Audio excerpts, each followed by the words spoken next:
Vamos estar na presença do nosso Deus para louvarmos e engrandecermos o nome dEle. Quem já sentiu a presença dEle aqui nessa noite?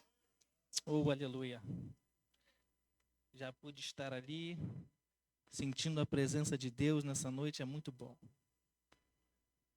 Quando o irmão me chamou para estar ministrando, não sabia que eu estaria hoje aqui.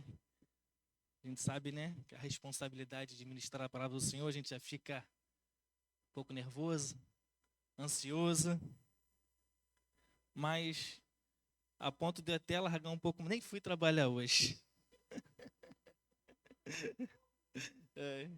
Aí comecei a meditar nessa tarde, né, porque fui pego assim muito em cima. Aí comecei a meditar, eu falei, Senhor, tem misericórdia da minha alma. O Senhor sabe que a sua igreja precisa. Coloca uma palavra nos meus lábios para que o seu povo possa ser edificado através da sua palavra. Gostaria de ler um texto bem conhecido dos irmãos. Se encontra no primeiro livro de Samuel, no capítulo 30. Primeiro livro de Samuel, no capítulo 30. Vou ser breve, essa palavra não vai demorar. Acredito que hoje no culto vai até acabar um pouco mais cedo. Mas vou falar aquilo que Deus colocará no meu coração. Deixa eu colocar o óculos para poder fazer a leitura. Passa dos 40, a vista começa a ficar cansada, né, irmãos? Diz assim a palavra do Senhor. Sucedeu, pois, que chegando Davi e seus homens ao terceiro dia a Ziclague, já os amalequitas com ímpeto tinham dado sobre o sul e sobre Ziclague, e tinha ferido a Ziclague, e tinha posto a fogo, e levaram cativo as mulheres que estavam nela, porém a ninguém mataram, nem pequeno nem grande, tão somente os levaram consigo e foram pelo seu caminho. E Davi e os seus homens vieram à cidade, e eis que estava queimado a fogo, e suas mulheres, seus filhos e suas filhas eram levados cativos. Então, Davi e o povo que se achava com ele alçaram a sua voz e choraram, até que neles não houvesse mais forças para chorar. Também as duas mulheres de Davi foram levadas cativas, Ainoã, a jezreelita, e Abigail, a mulher de Nabal, o carmelita. E Davi muito se angustiou, porque o povo falava de apredejá-lo, porque o ânimo de todo o povo estava em amargura, cada um por causa dos seus filhos e das suas filhas. Todavia, Davi se esforçou no Senhor, seu Deus. E disse Davi a Abiatar, o sacerdote, filho de Aimeleque, traze-me, peço-te aqui o éfode. E Abiatar trouxe o éfode a Davi.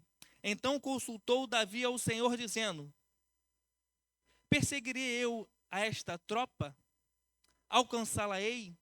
E o Senhor lhe disse, persegue-a, porque de certo alcançarás e tudo libertarás. Partiu, pois, Davi, e ali e os seus 600 homens que com ele se achavam, e chegaram ao ribeiro de Besor, onde os que ficaram atrás pararam. E seguiu-os Davi, ele e os 400 homens, pois que 200 homens ficaram atrás, por não poderem de cansado que estavam passar o ribeiro de Besor. Versículo 18. Assim livrou Davi tudo quanto tomaram os amalequitas. Também as suas mulheres livrou Davi. As suas duas mulheres livrou Davi. E ninguém lhe falou, desde o menor, ninguém lhe faltou, desde o menor até o maior, e até os filhos e as filhas, e também desde o despojo até tudo quanto lhes tinha tomado. Tudo Davi tornou a trazer. Amém? Podeis assentar. Estava a meditar essa tarde nesse texto e Deus colocara algo no meu coração a respeito desse texto. Mas antes vamos fazer uma introdução para a gente podermos entender o contexto desse texto. O que se estava se passando por Israel.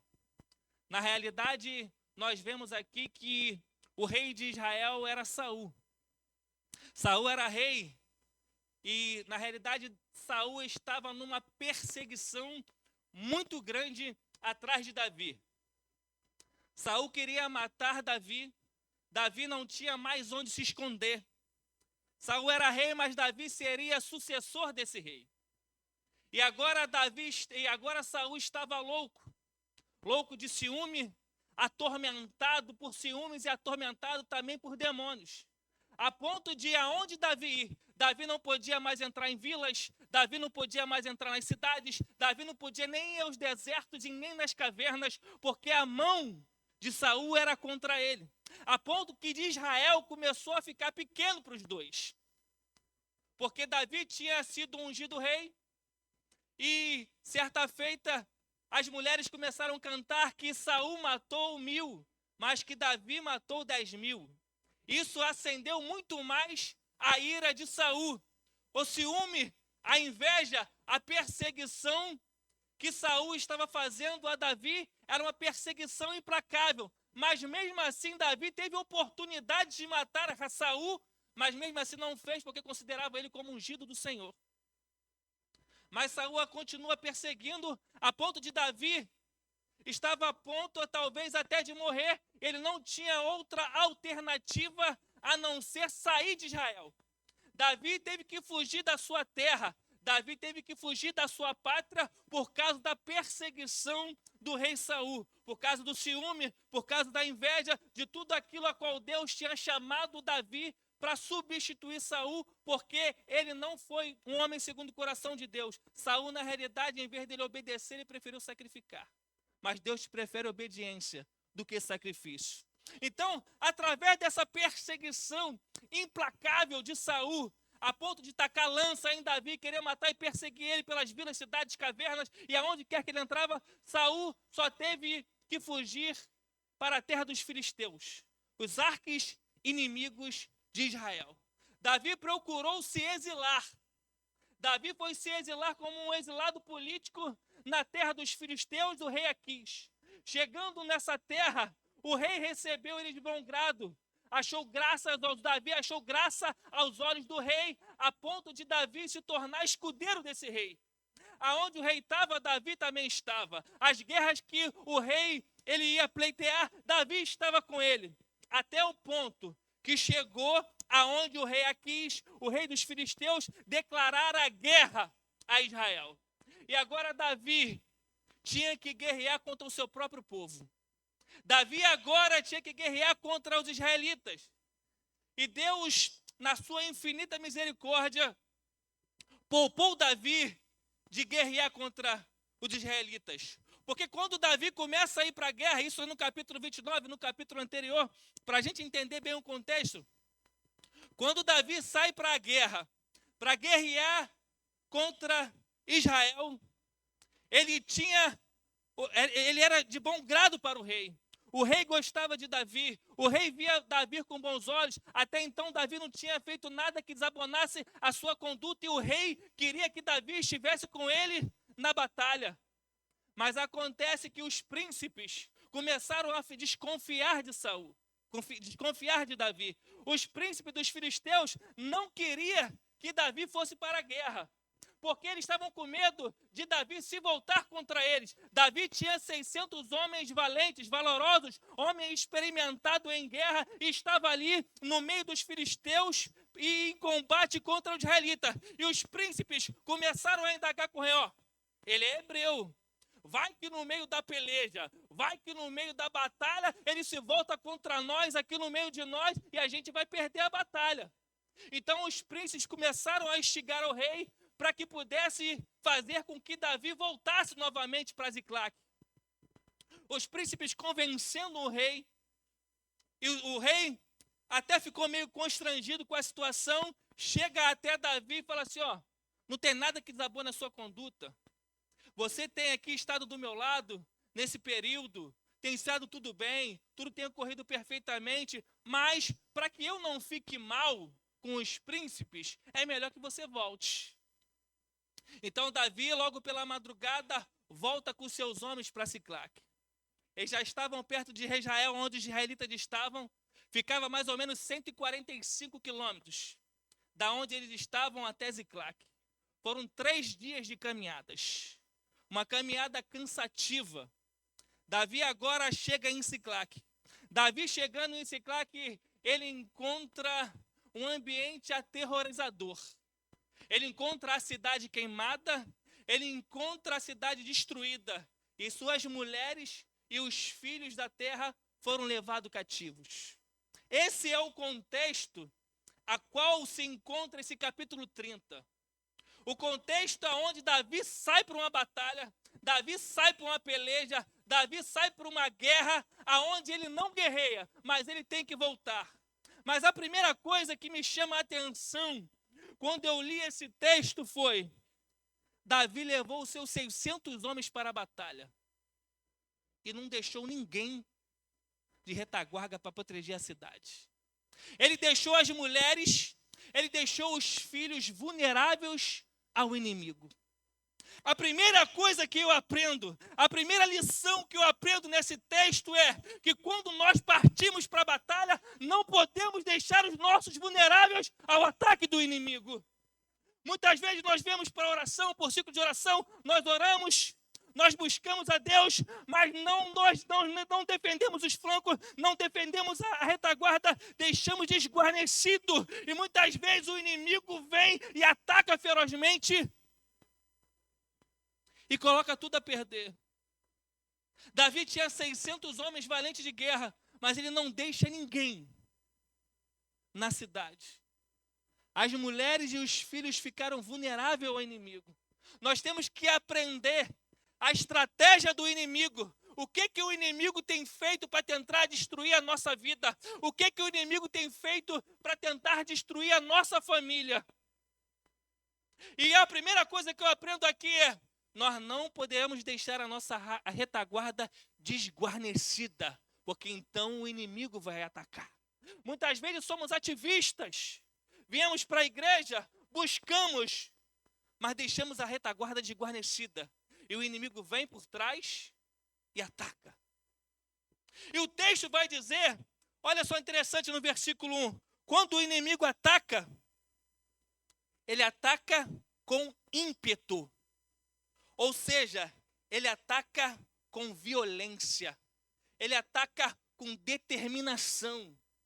O inimigo, ele não brinca de ser inimigo. Quando ele ataca com ímpeto, ou seja, com violência, com determinação, porque a Bíblia diz que ele veio para matar, roubar e destruir.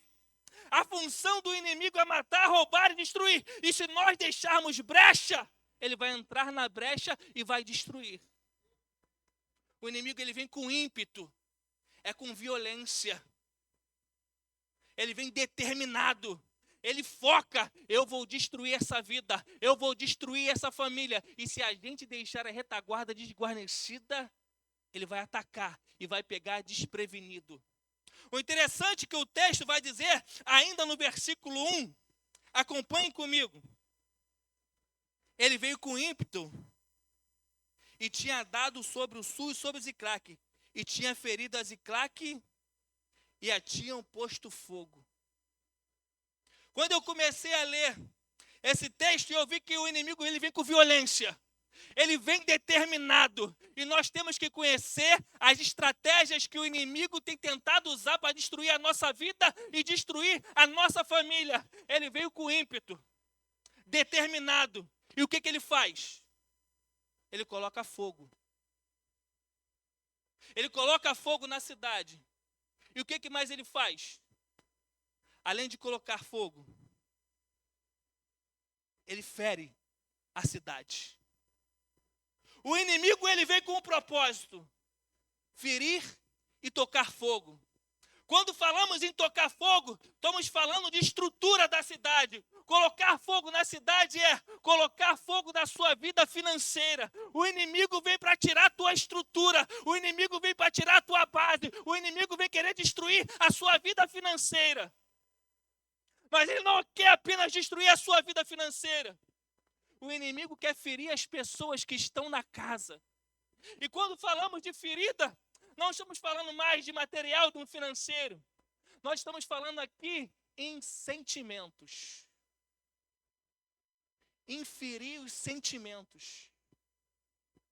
Inferir a emoção.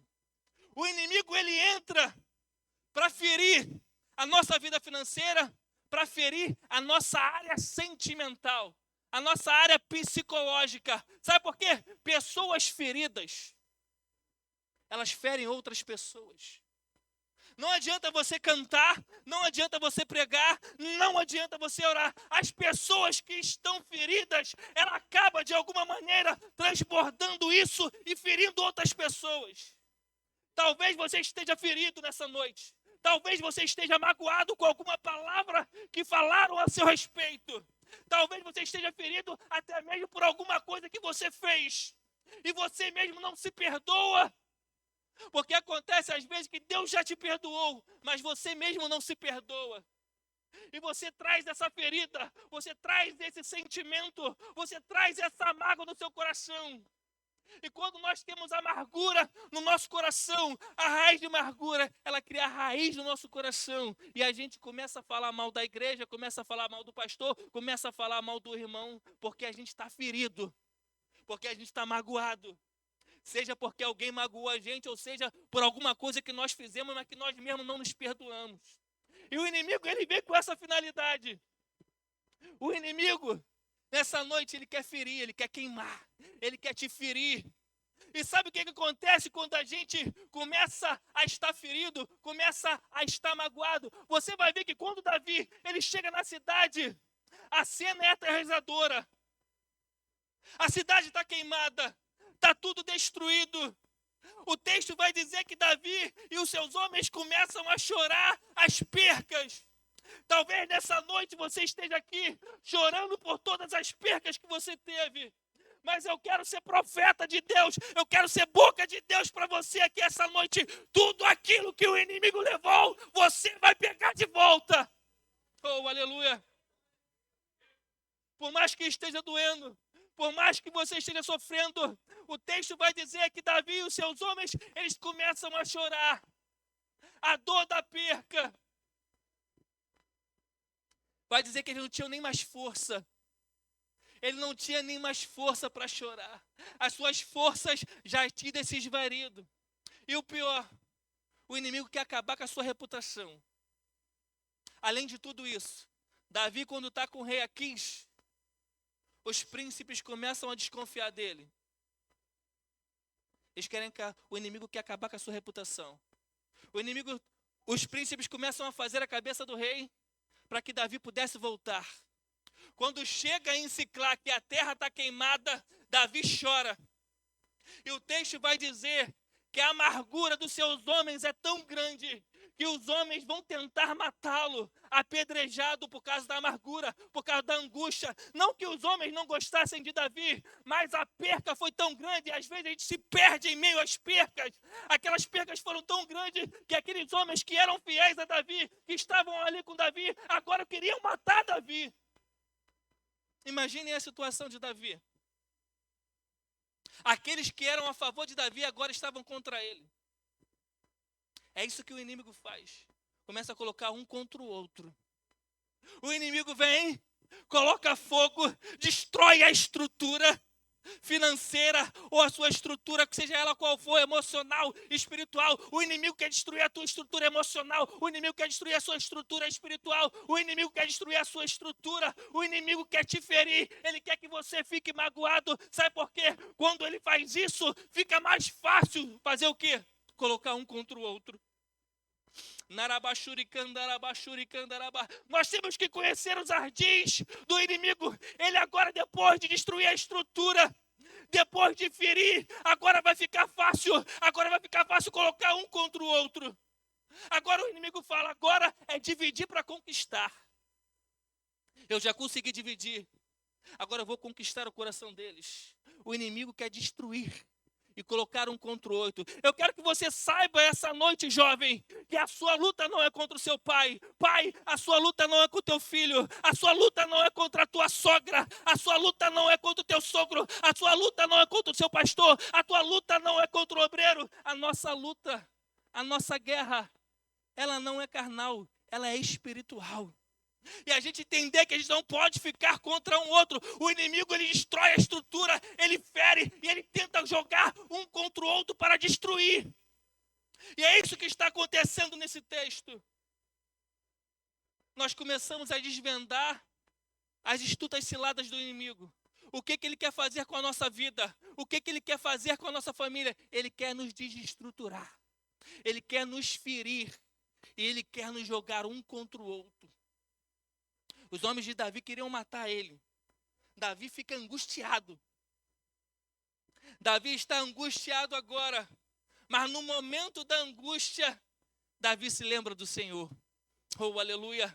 No momento da dor, no momento da dificuldade, eu não sei que dor você está sofrendo, eu não sei o que você está passando, mas se você está aqui essa noite, é porque você se lembrou dele.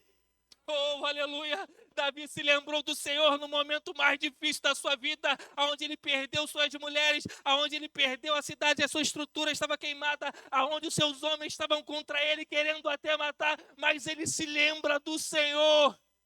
Oh, aleluia! Davi agora vai consultar a Deus.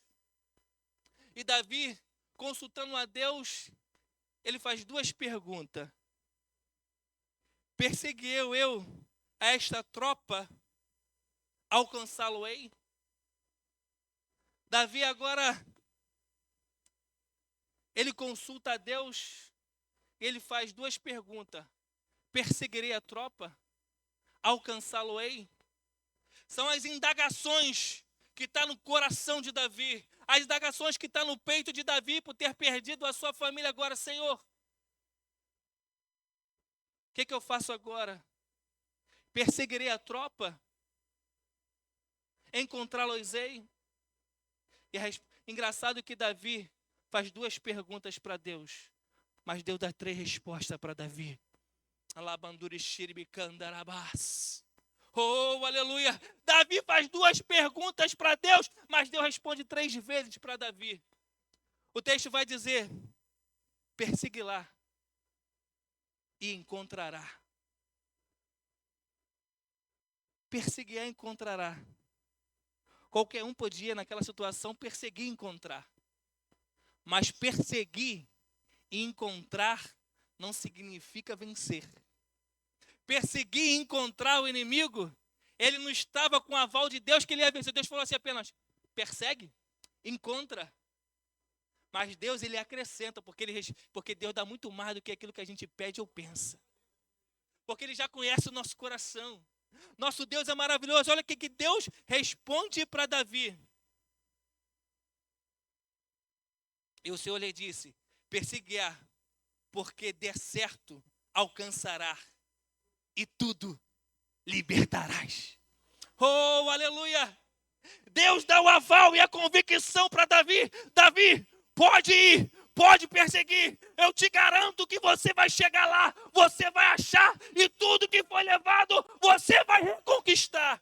Oh, aleluia! Essa é a palavra que Deus tem para a sua vida.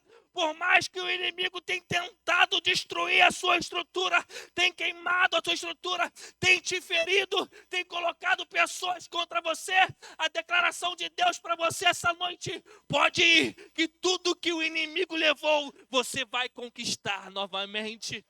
Oh, aleluia! Como Deus dá muito mais do que aquilo que a gente pede, porque Ele é um Deus maravilhoso. Você vai ver que os amalequitas, eles começam a dar pela banda do sul ali, ó, e começa a saquear várias cidades, várias. E eles carregam os despojos de todas essas cidades, tudo. Mas Davi, quando vai lá, ele não só conquista aquilo que era dele, ele trouxe muito mais. Porque Deus sempre dá infinitamente muito mais aquilo que a gente pede, porque Ele é maravilhoso. Mas o interessante que Davi, ele agora vai perseguir os filhos, vai perseguir os amalequitas.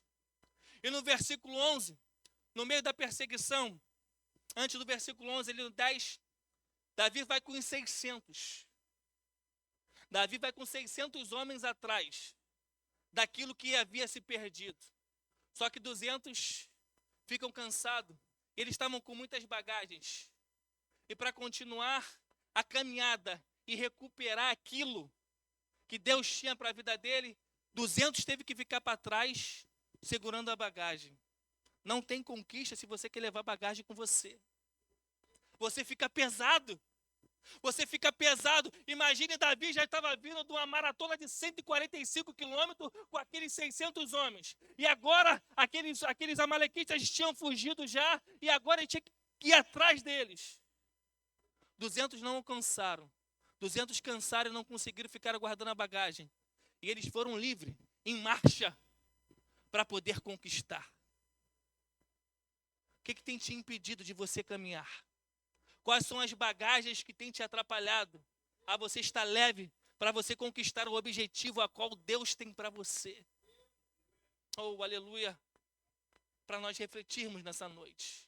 E Davi agora ele começa a caminhar em direção àquilo a qual Deus já tinha determinado para ele que ele ia conquistar, que ele ia conseguir. Deus diz que você vai conquistar. Deus diz que você vai chegar lá. Mas em nenhum momento ele disse que o caminho ia ser fácil. Nenhum momento ele disse que o caminho seria fácil. Davi, pode ir. Davi, pode perseguir. Davi, eu vou libertar. Tudo nas suas mãos. Mas o caminho não é fácil. Não era fácil a ponto que 200 ficaram para trás. Mas Davi continuou. E continuando, ele encontra um homem, um servo egípcio. Versículo 11 e versículo 12. Ele encontra um servo egípcio que estava doente. E o seu senhor tinha abandonado ele à própria sorte, para que ele pudesse morrer no meio do caminho. Para você ver a maldade daquele povo. Aquele povo estava rico, tinha saqueado várias cidades. Com certeza tinha muitos camelos, muitas jumentas. Mas mesmo assim ele preferiu deixar o servo para trás. Mas acredito que já foi providência de Deus para que Davi pudesse encontrar eles. Davi agora, o texto vai dizer que Davi, os homens traz o egípcio até Davi. O texto vai dizer que Davi dá água, Davi dá pão, dá pasta de figo e um cacho de uva. Davi não sabia de nada quem era aquele homem. Isso no versículo 11, no versículo 12 que ele vai interrogar. Davi não sabia de nada, mas olha interessante. Davi estava em meio a uma jornada, a qual ele estava em busca da sua família. Era a coisa mais importante para ele. Mas mesmo assim ele parou para socorrer alguém que necessitava. Não é assim que o inimigo trata. O inimigo, sabe o que o inimigo faz? Ele te pega, te promete tudo, mundos e fundos, pega com a mão e puxa, te dá com uma mão e puxa com as duas e deixa você no meio do caminho para morrer. Foi isso que o inimigo fez com o egípcio. E é isso que o inimigo quer fazer com as nossas vidas. Ele quer nos destruir, nos deixar no meio do caminho. Mas Davi não. Olha como o nosso Deus nos trata. Davi deu pão, Davi deu água, Davi deu pasta de figo, que lá em Isaías, se eu não me engano, diz que até pasta de figo muitas vezes se coloca nas feridas para curar. E Davi deu um cacho de uva.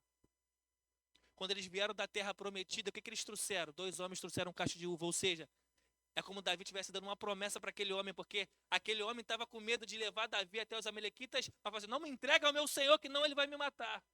E aquele homem pede que Davi faça um juramento, para que não matasse ele, não entregasse ele àqueles homens. E aquele homem recebe a promessa de Davi. É assim que Deus nos faz. Nos pega caído no meio do caminho, nos pega ferido, nos alimenta com água, nos alimenta com pão, nos dá pasta de figo e nos dá promessa. Oh, aleluia! O nosso Deus é maravilhoso, o nosso Deus é bom. E através daquele homem, Davi, ele consegue chegar nos amalequitas.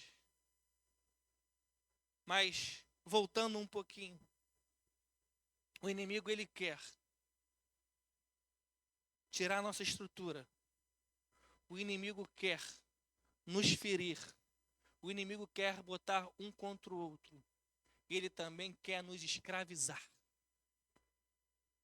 A intenção do inimigo é escravizar. Aquele que peca torna-se escravo do pecado que ele comete. aquele que peca torna-se escravo do pecado que comete. E agora, o inimigo, além de queimar as estruturas, ferir, colocar um contra o outro, ele leva as mulheres cativas, escravas. Quando falamos em levar cativos e escravos, não estou falando hoje no físico. Levar cativo e escravo é levar a mente cativa e escrava. Levar as mulheres escravas. Levar na mente.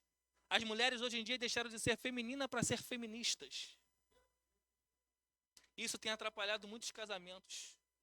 E isso é dentro da igreja, não estou falando fora da igreja, não. Às vezes a gente encontra cada pessoa falando cada coisa dentro da igreja. O inimigo quer levar a sua mente cativa, você escrava. Levar cativo e levar escravo, talvez você, nos seus hábitos, pornografia. Leva você, a sua mente à escravidão, você fica preso.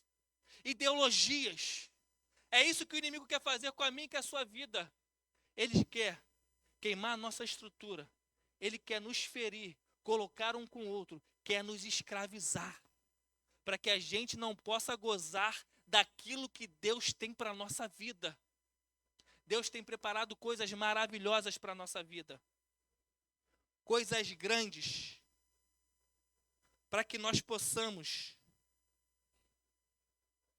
Estou procurando uma frase aqui que eu anotei, que eu achei interessante. Quando o inimigo ele quer nos separar. Deixa eu ver se eu acho aqui.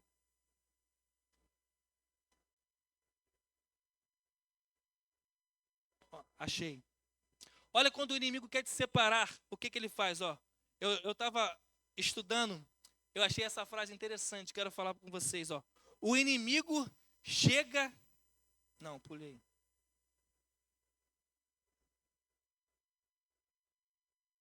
Eu me perdi aqui, me perdoe. Quando você faz do aliado o inimigo, aí você faz do inimigo aliado. Quando você faz do aliado inimigo, ou seja, quando você luta com aquele que está próximo de você, quando você faz do seu aliado inimigo, você faz do seu inimigo, do seu adversário, o seu aliado. Eu li essa frase e achei forte, até quis escrever aqui, anotar para mim não esquecer.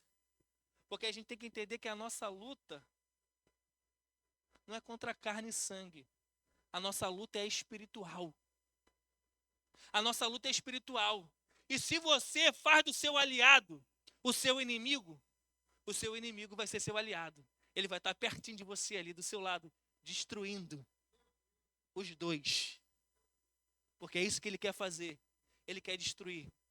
Mas Deus tem uma palavra maravilhosa para a nossa vida. Você vai observar no texto que em determinado momento, no versículo 16, ó. E descendo os guiou, e eis que estavam espalhados sobre a face de toda a terra, comendo, bebendo, dançando por todo aquele grande despojos que tomaram da terra dos filisteus e da terra de Judá. Você vai observar que quando Davi ele começa a perseguir os inimigos, e aquele egípcio, ele leva Davi até aonde os amalequitas estavam.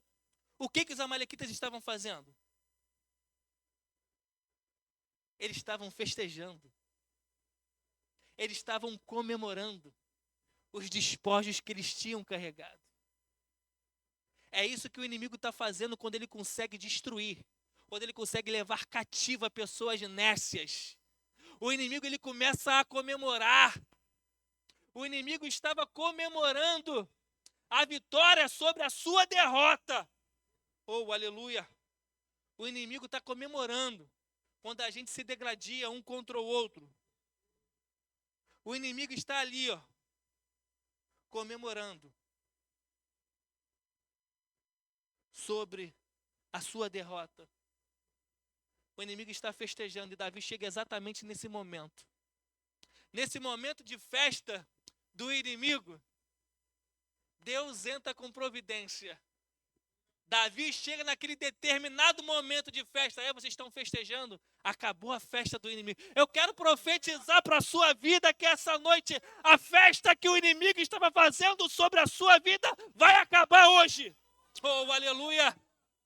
Glória a Deus. Acabou a festa do inimigo sobre a sua vida, porque Deus agora vai entrar com mão forte sobre a sua vida. Oh, aleluia.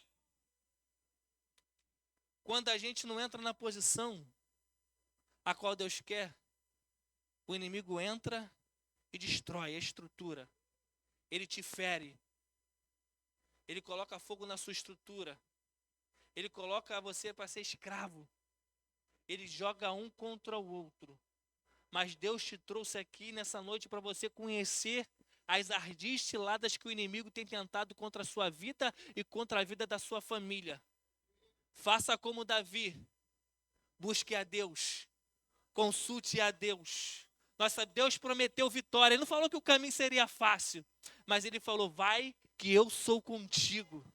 O caminho pode ser estreito, o caminho pode ser difícil, mas Deus diz para você assim, vai que eu sou contigo e eu garanto a vitória sobre a sua vida, sobre a sua casa, sobre a sua família, sobre os teus, sobre aquele a qual você veio buscar essa noite. Oh, aleluia, o inimigo não mais vai festejar sobre a sua casa, o inimigo não vai festejar sobre a sua vida, o inimigo não vai festejar sobre a sua família, porque cai por terra hoje, o inimigo vai bater em retirada e ele vai ser destruído para a glória em nome de Jesus nessa noite. Aleluia, glória a Deus. Vamos se colocar de pé para nós ter... Posso orar, pastor?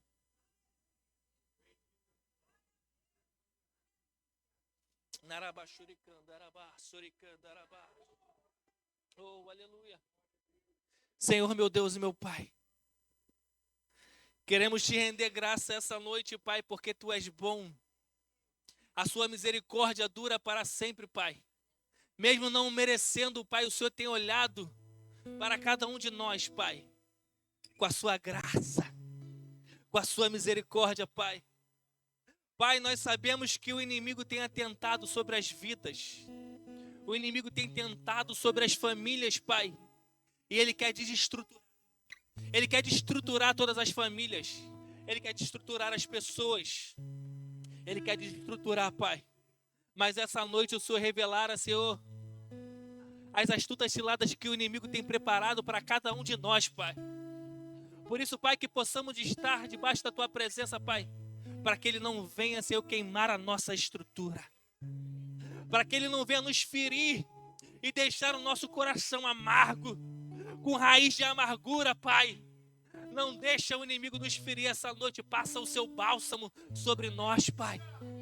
Cura, Pai, essa noite, Pai, toda a amargura, Pai. Pai, qualquer problema psicológico, mental, Pai. Eu quero declarar, Senhor, sobre a vida dos Seus filhos, Pai, que o Senhor vai trazer a bênção, a paz, a Sua paz que excede todo entendimento, Pai. Oh, Pai, aquele momento era um momento de guerra, era um momento de angústia, era um momento de tristeza, Pai.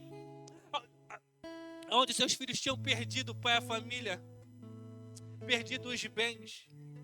Mas o Senhor entrara com providência, Pai, com bálsamo, com refrigério, Pai. É nessa noite eu oro, Pai, para que o Senhor entre com bálsamo, Senhor, sobre as nossas mentes, sobre os nossos corações, tirando toda a amargura, toda a angústia. Oh, Pai, não deixe que o inimigo venha levar cada um de nós cativos, Pai. Porque nós estamos aqui para Te servir, para Te adorar, para glorificar o Teu nome, Pai. E não queremos ser levados nossas mentes cativas pelo inimigo, Pai, e ficando longe de Ti. Oh, Pai,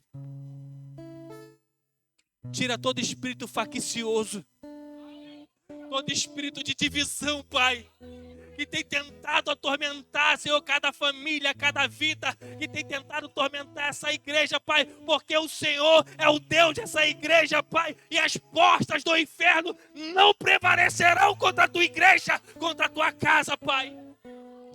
Pai, cada filho Teu que está aqui, Pai, que o Senhor possa restituir a tua palavra, Pai. Eu estou debaixo da tua promessa, Pai.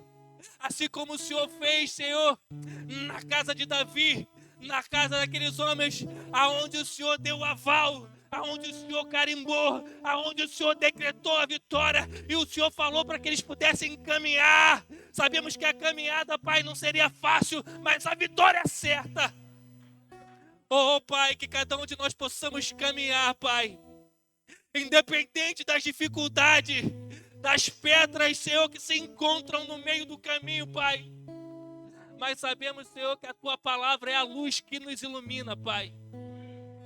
É luz para os nossos pés, é a Tua palavra.